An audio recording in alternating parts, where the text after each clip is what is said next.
Ok, donc c'est le verset 13. Oui, Exode chapitre 14, le verset 13 à 18. Voilà. Moïse répond au peuple d'Israël. Mhm. N'ayez pas peur, résistez. Vous allez voir comment le Seigneur va vous sauver aujourd'hui. En effet, les Égyptiens que vous voyez maintenant, vous ne les verrez plus jamais. Le Seigneur va combattre à votre place et vous n'aurez rien à faire. Le Seigneur dit à Moïse, pourquoi est-ce que tu m'appelles au secours? Dis aux Israélites de se remettre en marche. Toi, prends ton bâton et lève-le sur la mer. Ouvre ainsi un passage pour que les Israélites avancent au milieu de la mer sur un chemin sec. Et moi, je fermerai le cœur des Égyptiens pour qu'ils vous suivent dans la mer.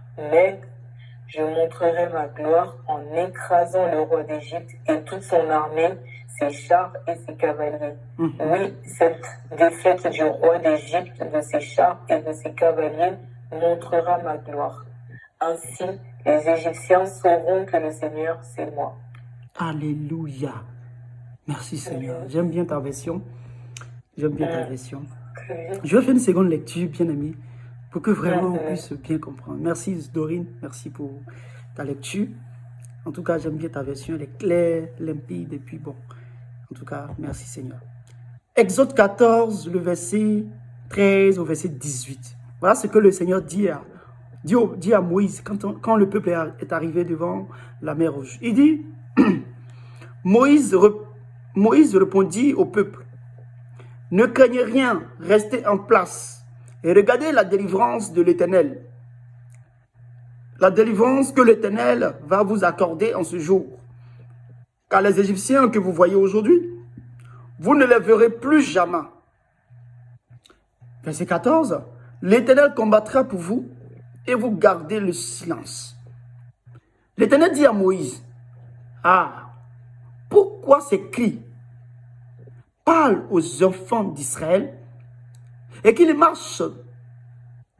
Toi, lève ta verge et tends ta main sur la mer et fends-la.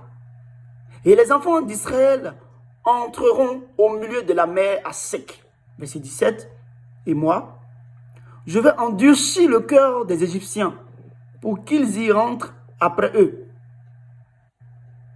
Et Pharaon et toute son armée, ses chars, ses cavaliers, feront éclater ma gloire. Le verset 18.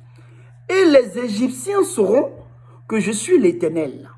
Quand Pharaon et ses chars et ses cavaliers auront fait éclater ma gloire. Alléluia. Alléluia. Bien-aimés, ce passage est tellement riche, on peut donner plein d'enseignements dessus, plein d'exhortations dessus, plein d'informations dessus. Mais ce matin, ce soir, le Seigneur veut que nous parlions des stratégies du combat spirituel pour la conquête de notre Canaan. Où se situent les stratégies du combat spirituel? Bien aimé, quand nous lisons ce passage, nous avons vu un Moïse qui déclare des paroles d'encouragement. Nous voyons un Moïse qui dit au peuple d'Israël, n'ayez pas peur, parce que les gens que vous voyez, vous ne les verrez plus. Un Moïse qui prophétise, un Moïse qui déclare, un Moïse qui est sûr de ce qu'il est en train de dire et de ce qu'il va se passer. Alléluia. Et le combat spirituel, les combats spirituels, les stratégies de combat spirituel ne commencent pas tout de suite par des grands moments de prière, par des grands moments de jeûne, par des grands moments de je ne sais quoi. Mais les stratégies de combat spirituel commencent dans la tête. Alléluia. Commence dans la pensée. Commence dans ton système de réflexion. Alléluia. Commence dans ta mémoire. Alléluia. Commence dans ton mental. Les Anglais vous diront peut-être dans ton minds. Alléluia. Bien-aimés, quand nous lisons ce passage, nous avons vu que Moïse demeurait devant Dieu dans la prière. Moïse était quelqu'un qui craignait Dieu. Moïse était dans la sanctification et la consécration. C'est l'une des positions spéciales qu'il faut tenir devant Dieu avant tout combat spirituel. Parce que tu ne peux pas être dans les camps de l'ennemi et puis venir le combattre. Tu ne peux pas être dans une position de faiblesse, dans une position comment on appelle ça, tu ne peux pas être esclave de Satan et venir le combattre. C'est impossible, c'est quasi, tu as déjà échoué avant de combattre. Alléluia. Donc il faut d'abord être dans une position d'appartenance et d'allégeance au Seigneur Jésus-Christ pour que le Seigneur puisse vraiment te donner tout ce que tu désires, puisse t'accompagner dans ce sens. Alléluia. Donc Moïse était dans une position de consacré, de quelqu'un qui priait, de quelqu'un qui était intime avec Dieu, de quelqu'un qui était dans la sanctification, de quelqu'un qui craignait Dieu. Voilà la première position qu'il faut tenir devant le Seigneur. Voilà la première tâche, bien-aimée, qui nous convient de maintenir en tant qu'enfant de Dieu, en tant qu'enfant de Dieu, pour pouvoir aller conquérir notre Canaan.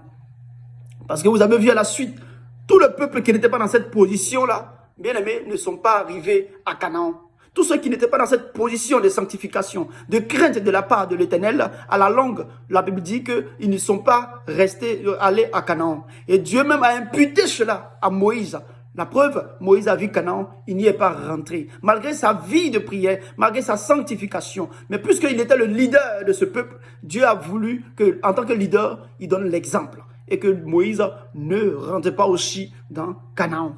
Amen. Mais ce n'est pas cela notre objectif. Notre objectif ce soir, bien aimé, comme je disais tantôt, avant tout combat, il faut se mettre dans une position, il faut se mettre dans un état d'esprit conséquemment fécond pour pouvoir rentrer dans le combat.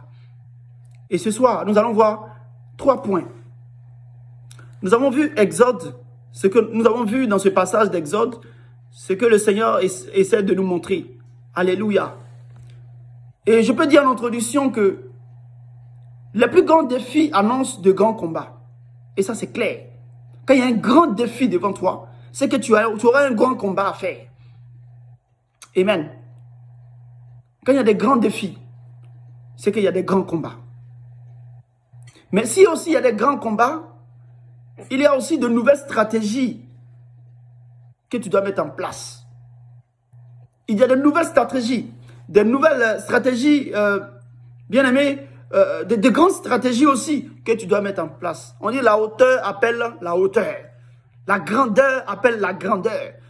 Donc quand l'Éternel t'envoie dans des défis, quand l'Éternel t'envoie dans des situations compliquées, tu dois mettre en place des stratégies, des grandes stratégies pour pouvoir aller, bien aimé, conquérir ton Canaan.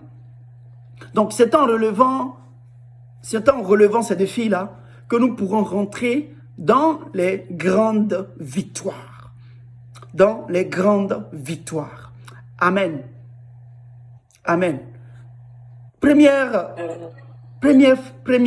disposition à avoir, que je pourrais dire, quel est donc l'état d'esprit dans lequel le chrétien doit être pour remporter ou pour aller conquérir son Canaan. C'est important d'avoir un état d'esprit fécond, d'avoir un état d'esprit conséquent en fonction de ce qui nous attend, en fonction de notre Canaan.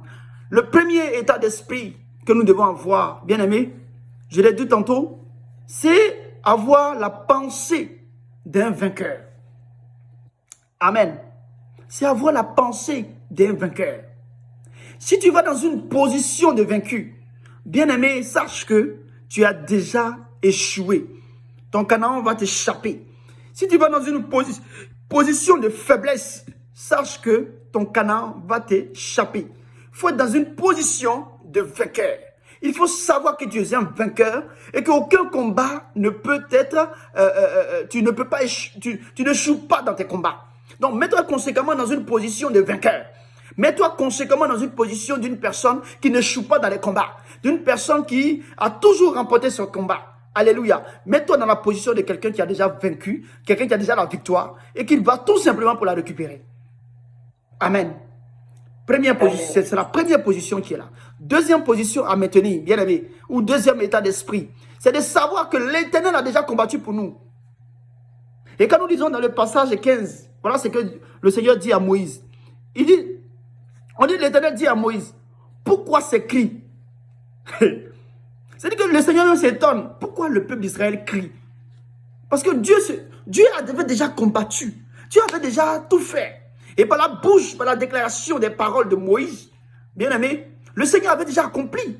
Mais le Seigneur se rend compte que malgré les déclarations de Moïse, les déclarations d'encouragement de Moïse, le peuple d'Israël n'avait pas mis dans la tête qu'ils étaient déjà vainqueurs. Le peuple d'Israël avait toujours peur. Le peuple d'Israël tremblait toujours. Ils ont commencé à crier. Alors l'Éternel dit à Moïse, pourquoi ces cris? Pourquoi ces cris? Bien aimé, pourquoi ces cris dans ta vie? Pourquoi ces cris dans ta pensée? Pourquoi ces paniques dans ton esprit?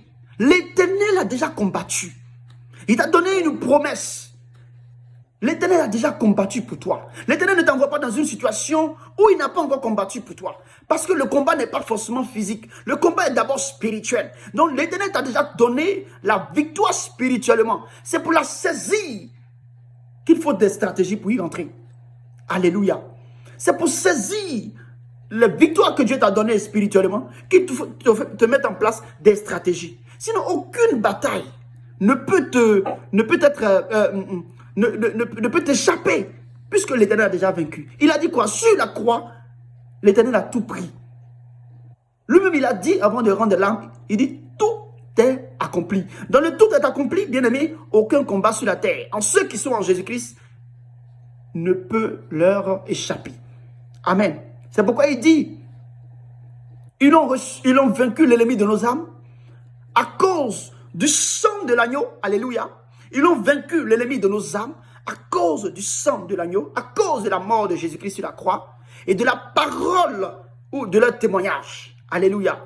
De la parole de leur témoignage. Le témoignage, c'est bien aimé, c'est ce que tu déclares. Le témoignage, c'est ta pensée, ta mentalité, ton état d'esprit qui rend témoignage. Voilà les deux choses qui te permettent, bien aimé, de réussir, bien aimé, tes combats. Le sang de l'agneau, savoir que Dieu a déjà combattu pour toi. Ensuite, la mentalité, ta pensée de vainqueur. La parole de leur témoignage. Qu'est-ce que tu déclares? Qu'est-ce que tu fais sortir de ta bouche? Qu'est-ce que tu dis sur toi? C'est ce qui te permet de savoir que tu es un vainqueur ou tu as déjà remporté les batailles. Amen. Troisième état d'esprit qu'il faut se mettre troisième état d'esprit, bien aimé, c'est de savoir que la conquête dans laquelle tu t'engages ou dans laquelle l'Éternel veut t'amener n'est pas pour toi, c'est pour la gloire de son nom. Si tu as ces trois choses dans la tête, avoir la pensée des vainqueurs, savoir que Jésus a déjà combattu pour toi et que tu n'as pas de combat à mener, que c'est juste pour aller récupérer tes victoires. Et la troisième chose, savoir que la conquête est pour la gloire de Dieu. Ton Canaan est pour la gloire de Dieu. Ton oasis est pour la gloire de Dieu. Ta destinée est pour la gloire de Dieu. Bien-aimé, tu as déjà remporté n'importe quelle situation, n'importe quelle victoire. Et Canaan va t'appartenir. Alléluia. Donc, voilà ces trois états d'esprit dans lesquels il faut se mettre avant toute situation, avant d'engager toute conquête devant le Seigneur. Amen. Pour aller plus loin, nous allons continuer, bien aimés. Et quand nous lisons, nous continuons, nous lisons, nous voyons que dans les déclarations que l'Éternel, ou dans les recommandations que l'Éternel fait à Moïse, nous pouvons observer quatre points principaux. 4 points principaux qui vont déterminer, bien aimé, les différentes stratégies pour s'accaparer de sa victoire. Pour que le peuple d'Israël puisse s'accaparer de sa victoire à Canaan, l'Éternel va donner 3 stratégies à Moïse qu'il faut maintenir. 3 stratégies à Moïse qu'il faut maintenir pour que le peuple d'Israël puisse passer la mer Rouge, puisse passer la mer et que le peuple égyptien, Pharaon et son armée, soient battus, soient vaincus. Alléluia. Première des choses, pour aller vite, la première chose que Dieu va donner à Moïse comme stratégie, elle se trouve dans le verset 15. Voilà ce que le Seigneur dit. Il dit, pourquoi l'Éternel dit à Moïse, pourquoi s'écrit, parle aux enfants d'Israël et qu'ils marchent. Toi, lève ta verge. Je vais lire à partir de là jusqu'à la fin. Toi, lève ta verge, parce que c'est là où va commencer notre truc. Il dit, toi, lève ta verge, étends ta main sur la mer et fends-la. Et les enfants d'Israël entreront au milieu de la mer à sec. Et moi, je vais endurcir le cœur des Égyptiens pour qu'ils y entrent après eux, et Pharaon et toute son armée. Ses chars et ses cavaliers feront éclater ma gloire. Verset 18. Et les Égyptiens sauront que je suis l'Éternel quand Pharaon et ses chars et ses cavaliers auront fait éclater ma gloire. Alléluia. Auront fait éclater ma gloire. La première chose que le Seigneur donne à Moïse, bien-aimé, c'est une promesse. Souvenez-vous, quand le peuple d'Israël était en Égypte, Dieu leur a dit, je vous ferai quoi? Je vous emmènerai dans une terre où coule le lait et le miel. Alléluia. Une terre où coule le lait et le miel. Bien-aimé, c'est la promesse de Dieu dans la vie de quelqu'un. Dieu ne t'a pas sauvé pour t'amener dans des lieux arides. Dieu ne t'a pas sauvé pour t'amener dans des défis, dans des combats perpétuels dans lesquels tu ne peux t'en sortir. Dieu ne t'a pas sauvé de l'enfer. Dieu ne t'a pas enlevé de la vie de misère que tu menais dans le camp de Satan pour t'amener à une vie de malheur. La Bible dit que les projets de l'Éternel ne sont pas des projets de malheur, mais des projets de paix. Alléluia. Donc Dieu ne peut pas t'emmener, il ne peut pas te sauver pour te tuer. Donc la première promesse que Dieu donne à un homme, c'est que viens à moi et tu seras sauvé. Je te ferai voir ma gloire et je te promets d'être avec toi tous les jours jusqu'à la fin du monde. Voilà les promesses que Dieu donne à ses serviteurs, à tout enfant de Dieu. Il dit à tous ceux qui l'ont reçu, il leur a donné le pouvoir de devenir enfants de Dieu, lesquels sont nés de la chair, mais de la volonté de l'esprit. Alléluia. Donc, bien-aimé, la promesse est la première chose qui te permet, c'est la première stratégie de combat. La promesse de Dieu. Il faut que tu t'attaches à la promesse de Dieu. Qu'est-ce que Dieu a dit sur ta vie?